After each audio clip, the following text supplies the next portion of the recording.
இந்த உலகத்துல இது தப்பு, இது பண்ணுனா கண்டிப்பா தப்பா தான் முடியும் அப்படின்னு ஒருத்தங்க சொல்லும்போது எனக்கு எல்லாமே தெரியும் அப்படிங்கிற ஒரு தலக்கணத்தோடையும் ஆணவத்தோடையும் ஒரு விஷயத்த செஞ்சு அதனால உயிரே போயிட்டு அதுக்கப்புறமா ஆன்மாவை திரும்பி வந்து பழிவாங்க துடிக்கக்கூடிய ஒரு உண்மை கதையை பற்றி தாங்க பார்க்க போகிறோம். நம்மளுடைய சேனலில் உங்கள் வாழ்க்கையில் நடந்த அமானுஷ்யமான சம்பவங்கள் வீடியோவை வெளிவரணும் அப்படின்னு சொல்லி நீங்கள் ஆசைப்பட்டீங்க அப்படின்னா கீழே தெரிகிற இந்த வாட்ஸ்அப் நம்பருக்கு நீங்கள் வாய்ஸ் நோட் அனுப்பலாம், இல்லை இந்த மெயில் ஐடி வழியாகவும் அனுப்பலாம், இல்லை இந்த பக்கம் தெரிகிற இந்த சோசியல் மீடியா பிளாட்ஃபார்ம் ஏதாச்சும் ஒரு வகையில் நீங்கள் வந்து அனுப்பலாம். உங்களுடைய கதைகள் சுவாரஸ்யமாக இருந்துச்சு அப்படின்னா கண்டிப்பாக வீடியோவாக வெளிவரும். இப்போது நம்ம கதைக்குள்ள போகலாம். இந்த ஒரு சம்பவம் தமிழ்நாட்டில் காஞ்சிபுரம் மாவட்டத்தில் இருக்கக்கூடிய ஒரு அழகான கிராமத்தில் தாங்க நடந்திருக்கு. இந்த கதை வந்து 1990 அந்த காலகட்டத்தில் தாங்க நடந்திருக்கு. இந்த கதையில் நமக்கு ஹீரோயின் தான் வரப்போகிறாங்க. சில விஷயங்களுக்காக பேர்கள் வந்து சொல்லலை.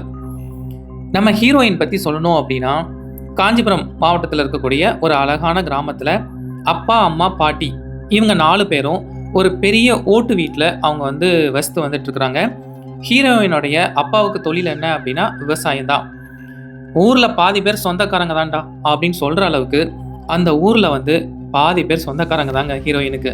ஹீரோயினுடைய அப்பாவுக்கு அந்த ஊரில் ஒரு தனி மரியாதையே இருக்குது. அந்த அளவுக்கு அந்த ஃபேமிலி வந்து சந்தோஷமாக வாழ்ந்து வந்துட்டு இருக்காங்க. இப்போது ஹீரோயின் பற்றி சொல்லணும் அப்படின்னா அவங்க வந்து படித்து பார்த்து படிப்பே வரல. அதனால் அப்பாவுக்கும் அம்மாவுக்கும் இந்த விவசாயத்தில் சின்ன சின்ன உதவிகள்லாம் பண்ணிட்டு வீட்டில் தாங்க இருக்காங்க. ஹீரோயினுக்கு இப்போது 18 வயசு ஆகிட்டுருக்கு. இப்போது நெல் அறுவடைக்கு தயாராகவும் ஆயிடுச்சு. ஸோ அந்த டைமில் வந்து நெல் அறுவடைக்காக சில மிஷின்ஸ்லாம் இருக்கும் இல்லையா, அதெல்லாம் வயலுக்கு வந்து கொண்டு வந்தாச்சு. ஏக்கர் கணக்கில் இருக்குது அப்படிங்கிறதுனால கிட்டத்தட்ட 4 நாட்கள் வந்து இந்த ப்ராசஸ் வந்து போகும். முதல் நாள் காலையில் நெல் அறுவடை பண்ண ஸ்டார்ட் பண்ணுறாங்க. அன்னைக்கு ஈவினிங் வந்து எந்த அளவுக்கு நெல் அறுவடை வந்து பண்ணியிருக்காங்களோ அதை வந்து மூட்டைகளாக மாற்றி அந்த வயல்வெளியில் ஒரு இடத்துல குமிச்சு வச்சுருக்காங்க. இப்போது மாலை நேரத்தை தாண்டிடுச்சு. ஸோ அடுத்த நாள் தான் அடுத்த அறுவடையெல்லாம் பண்ணணும். அன்னைக்கு நைட்டு வந்து அந்த நெல்லுக்கு வந்து காவல் இருக்கணும் இல்லையா, ஸோ அதுக்காக ஹீரோயினுடைய அப்பா, அம்மா, அப்புறம் அவங்களுடைய சித்தப்பா இவங்க 3 பேர் தான் அங்கே வந்து நைட்டு தங்கி அங்கே காவலுக்கு இருக்க போகிறாங்க. ஹீரோயினுக்கு வந்து 18 வயசு அப்படிங்கிறதுனால வயசு பொண்ணு நடுராத்திரியில் இந்த மாதிரி இடங்கள்ல இருக்கக்கூடாது அப்படின்னு சொல்லிட்டு ஹீரோயினை வந்து பாட்டி கூட நீ வீட்டில் இருந்துக்கோமா அப்படிங்கிற மாதிரி சொல்லிடுறாங்க. ஸோ ஈவினிங் 6 மணிக்கு மேலே ஹீரோயினை வந்து அவங்க அம்மா வந்து அப்படியே வீட்டுக்கு கூட்டிகிட்டு வராங்க. வீட்டுக்கு வந்ததுக்கு அப்புறமா நீ பாட்டி கூட நைட்டு சேஃபாக தங்கிக்கோ அப்படின்னு சொல்லிட்டு வயலில் இருக்கிற தன்னுடைய கணவருக்காகவும் அப்புறம் அவங்களுடைய தம்பிக்காகவும் அவங்க வந்து சமையல் பண்ணி அதெல்லாம் பேக் பண்ணி எடுத்துகிட்டு அந்த நடு இரவில் அவங்க வந்து வயலுக்கு கிளம்பி வராங்க. ஹீரோயினுடைய அம்மா அவங்களுக்கு எக்ஸ்பீரியன்ஸ் அப்படிங்கிறதுனால அவங்க வந்து தனியாக நடந்து வராங்க. அவங்க வரக்கூடிய பாதைகளில் வந்து நல்லா இருட்டாக தான் இருக்கும். வயலுக்கு வந்து அடைஞ்சிடுறாங்க. சாப்பாடெல்லாம் கொடுத்து எல்லாருமே சாப்பிட்டு முடிச்சுட்டு நல்லா தூங்க ஆரம்பிக்கிறாங்க. நைட்டு கரெக்டாக 1:30 இருக்கும். அந்த டைமில் ஹீரோயினுடைய அம்மாவுக்கு முழிப்பு வருது. எழுந்து பார்க்குறாங்க. ஒரு அதிர்ச்சியான விஷயம், ஒரு 20 மீட்டர் தொலைவில் ஒரு பெண் வந்து நடந்து வர மாதிரி இருக்குது. பக்கத்தில் நெருங்கி வர அந்த முகத்தை பார்த்தோன்னே இன்னுமே ஷாக் ஆகிடுறாங்க. ஏன்னா ஹீரோயின் தான் அந்த டைமில் தூக்க கலக்கத்தில் நடந்து வந்துட்டு இருக்காங்க. இதை பார்த்த உடனே டக்குன்னு அவங்களுடைய கணவரை எழுப்பிடுறாங்க. இங்கே பாருங்கள், இந்த நேரத்தில் நம்ம பொண்ணுங்க நடந்து வந்திருக்கா அப்படிங்கிற மாதிரி சொல்கிறாங்க. அந்த டைமில் நம்ம ஹீரோயினை வந்து பயங்கரமாக 2 பேருமே திட்டுறாங்க.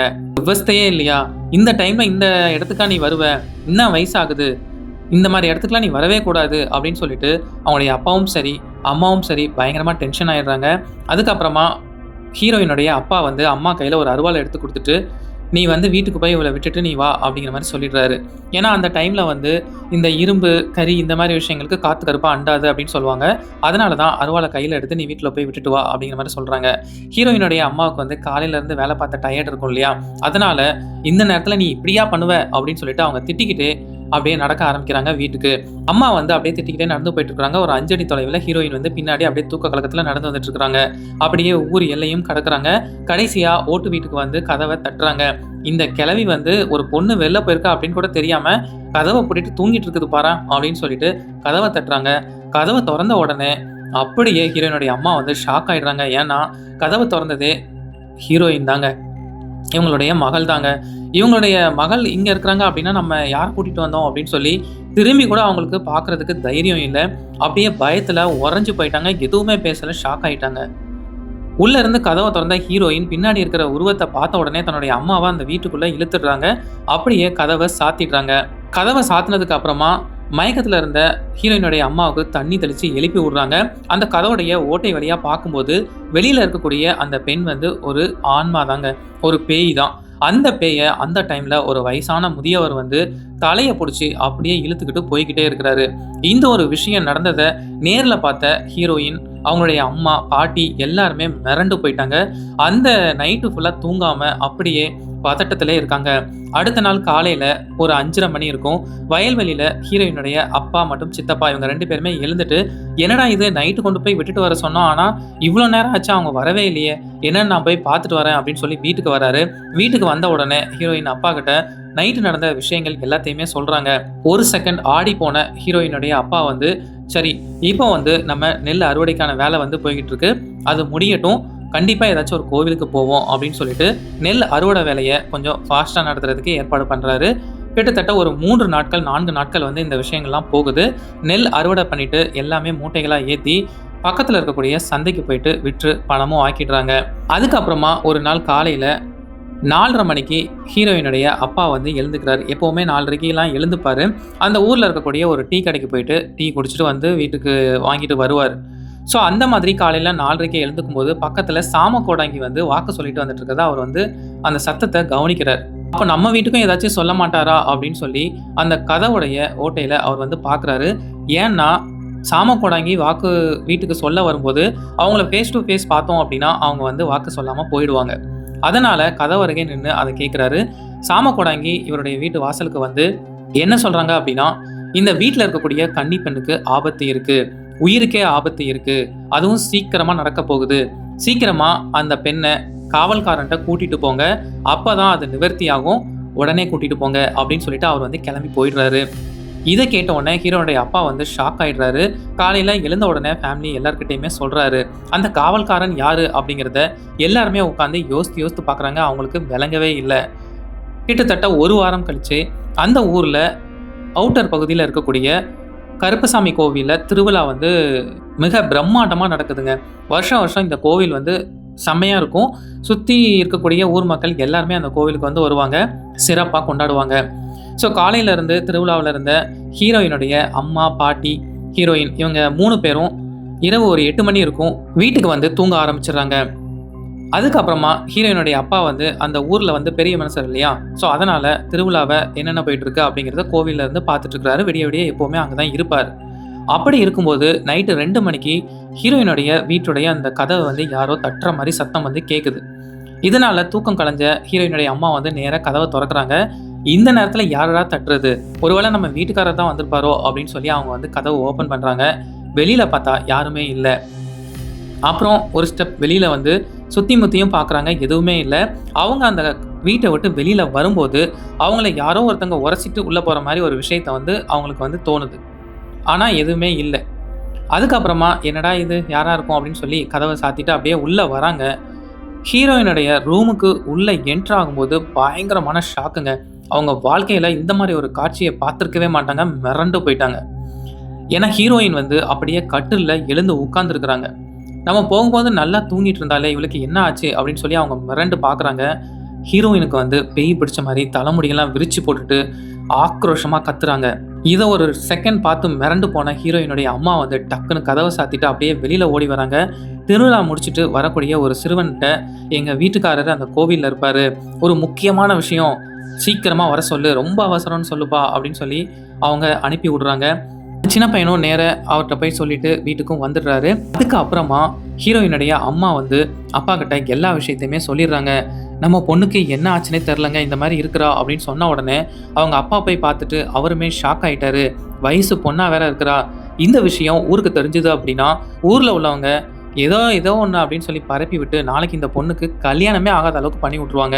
அதனால நம்ம தூரத்துல இருக்கக்கூடிய சொந்தக்காரங்க வீட்டுக்கு இப்பவே நம்ம ஷிஃப்ட் ஆயிடலாம் அப்படின்னு சொல்லிட்டு அந்த நடு இரவுல அவங்களுடைய கார்ல ஹீரோயின, அம்மா அப்புறம் இவங்க எல்லாருமே பக்கத்துல ஒரு 10 கிலோமீட்டர் தொலைவுல இருக்கக்கூடிய அவங்களுடைய ரிலேட்டிவ் வீட்டுக்கு கொண்டு போயிடுறாங்க.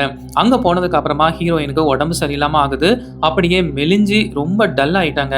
நாட்கள் செல்ல செல்ல அவங்களுக்கு பல ட்ரீட்மெண்ட், பல இடங்களுக்கு கூட்டிட்டு போயிட்டு இவங்களுக்கு என்னாச்சு அப்படின்னு சொல்லி பார்த்தாலும் அதுக்கு தீர்வே இல்ல. ஹீரோயினுடைய உடம்பு வந்து நாளுக்கு நாள் ரொம்ப வீக் ஆயிட்டு இருக்கு. ஒரு நாள் சோகமா ஹீரோயினுடைய அம்மா வந்து அந்த வீட்டுக்கு முன்னாடி உட்கார்ந்துருக்காங்க. அந்த டைம்ல அந்த ஊர்ல யாசகம் வாங்குறதுக்காக ஒரு வயசான முதியவர் வந்து வராரு.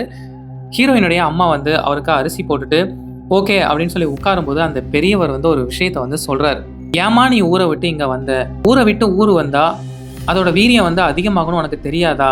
நீ வந்து நாளுக்கு நாள் உன் பொண்ணோட நிலைமை இப்படி இருக்கே, இது சரியாகாதா அப்படின்னு சொல்லி நீ ஃபீல் பண்ணிக்கிட்டு இருக்க. நீ வந்து ஊர விட்டு வந்தது ரொம்ப ரொம்ப தப்பு.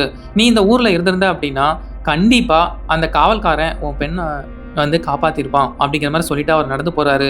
என்னடா இந்த முதியவர் வாக்கு மாரி சொல்றாரே அப்படின்னு சொல்லிட்டு தன்னுடைய கணவருக்கு அழைப்பு விடுத்துட்டு, அடுத்த நாளே அந்த ஹீரோயின கூட்டிட்டு ஊருக்கு வந்துடுறாங்க. ஊருக்கு வந்ததுக்கு அப்புறமா, நான் ஊருக்கு வெளியில ஒரு கருப்பசாமி கோவில் இருக்குன்னு சொன்னேன் இல்லையா? அங்க வந்து வாரம் வாரம் வெள்ளிக்கிழமை ஒரு பெரியவர் வந்து வாக்கு சொல்லுவாரு. ஊர் மக்கள் எல்லாருமே அத வந்து கேட்பாங்க.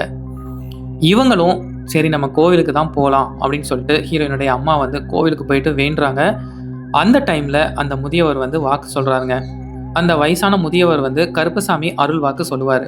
சுத்தி கிராம மக்கள் உட்கார்ந்திருப்பாங்க. அவருக்கு யார தோணுதோ உடனே கூப்பிட்டு அவங்களுக்குள்ள பிரச்சனைகள் என்ன அப்படிங்கிறத சொல்லி அதுக்கு நிவர்த்தியும் குடுப்பாருங்க. ஸோ ஹீரோயினுடைய அம்மா அங்க அழுதுட்டு இருக்கிறத பார்த்து டக்குன்னு அவங்க போனோனே கூப்பிடுறாரு. "என் பொண்ண நீ கூப்பிட்டுட்டு வா" அப்படிங்கிற மாரி சொல்றாரு. "நான் எப்படிப்பா கூட்டிட்டு வரது? அவ எங்கேயுமே வரமாட்றாளே" அப்படின்னு சொல்லும்போது, "இந்தா பொடி ஒரு எலுமிச்சம்பழம். இந்த எலுமிச்சம்பழத்த அவளோட நெத்தியில வை. அவ டக்குன்னு மயங்க விழுவா. அப்படியே இங்க கூட்டிட்டு வந்துரு" அப்படின்னு சொன்ன உடனே ஹீரோயினுடைய அம்மாவும் அந்த எலுமிச்சம்பழத்த வாங்கிட்டு போயிட்டு வீட்டுக்கு வந்து ஹீரோயினுடைய தலையில வச்சு ஹீரோயினும் மயக்கமாயிடுறாங்க. கோவிலுக்கு கூட்டிட்டு போறாங்க. கோவிலுக்கு கூட்டிட்டு போனோனே அந்த மயக்கம் தெளிஞ்ச உடனே அந்த கருப்பசாமி அருள்வாக்கு சொல்வார் இல்லையா? அந்த முதியவருடைய ஆப்போசிட்ல உட்கார்ந்து பயங்கரமா சிரிக்குது. "என்ன வந்து நீ விரட்டவே முடியாது. யார் யாரோ என்னமோ பண்ணி பார்த்துட்டாங்க. சான்ஸே இல்ல" அப்படின்னு சொல்லி ஆணவமா சிரிக்குது. அதுக்கப்புறமா கருப்பசாமி பக்கத்துல சாட்ட வச்சிருப்பாரு இல்லையா? 4, 5 அடி அடிக்கிறாரு. அம்மா பதறி போயிடுறாங்க. அதுக்கப்புறம் அந்த முதியவர் என்ன சொல்றாருன்னா, "நீ ஒண்ணும் பதறாத. இது வந்து உன் பொண்ணுக்கு வந்து இந்த அடி விழாது. உன் பொண்ணு உடம்புல இருக்கக்கூடிய அந்த ஆன்மாவுக்கு தான் அடி விழும்" அப்படின்னு சொன்ன உடனே 4, 5 அடிக்கு அப்புறமா அந்த ஆன்மா வந்து கட்டுக்குள்ள வருது. அதுக்கப்புறம் அந்த முதியவர் வந்து என்ன சொல்றாருன்னா, "நீ யாருன்னு எனக்கு நல்லாவே தெரியும். அத உன் வாயால இந்த ஊர் மக்கள் முன்னிலையில நீ சொல்லு" அப்படிங்கிற மாரி சொல்றாரு. அந்த ஹீரோயின் உடம்புல இருக்கக்கூடிய ஆன்மா வந்து பேச ஆரம்பிக்குது. என்ன சொல்லுது அப்படின்னா, கிட்டத்தட்ட 2 மாதங்களுக்கு முன்னாடி ஹீரோயினுடைய தோழி வந்து அந்த ஊர்ல தவறியிருக்காங்க. அந்த ஆன்மா தான் இப்போ ஹீரோயினுடைய உடம்புல இருக்கு. என்ன நடந்துச்சு அப்படின்னா, அந்த கிராமத்துல ஹீரோயின் அதுக்கப்புறம் இந்த தோழியோட ரொம்ப ஃபிட்டா இருப்பாங்க. 2 பேருக்கும் ஒரே ஏஜ் தாங்க. 2 பேருக்குமே படிப்பு வரல.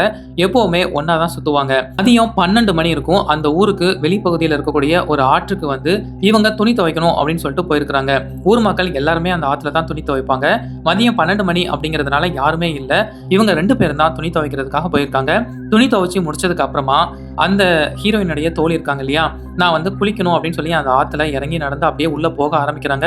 "நீ ஒரு லெவலுக்கு மேல போகாத, நமக்கு நீச்சல் தெரியாது" அப்படின்னு சொல்லி ஹீரோயின் வந்து எவ்வளவோ வார்ன் பண்ணியும், "நான் பார்த்துக்கிறேன் விடு, எனக்கு எல்லாமே தெரியும்" அப்படின்னு சொல்லி அலட்சியமா இந்த ஒரு பேச்ச மதிக்காம அப்படியே உள்ள போறாங்க. அன்னைக்குன்னு பார்த்து கொஞ்சம் தண்ணி வரத்து அதிகமாவும் இருக்கு.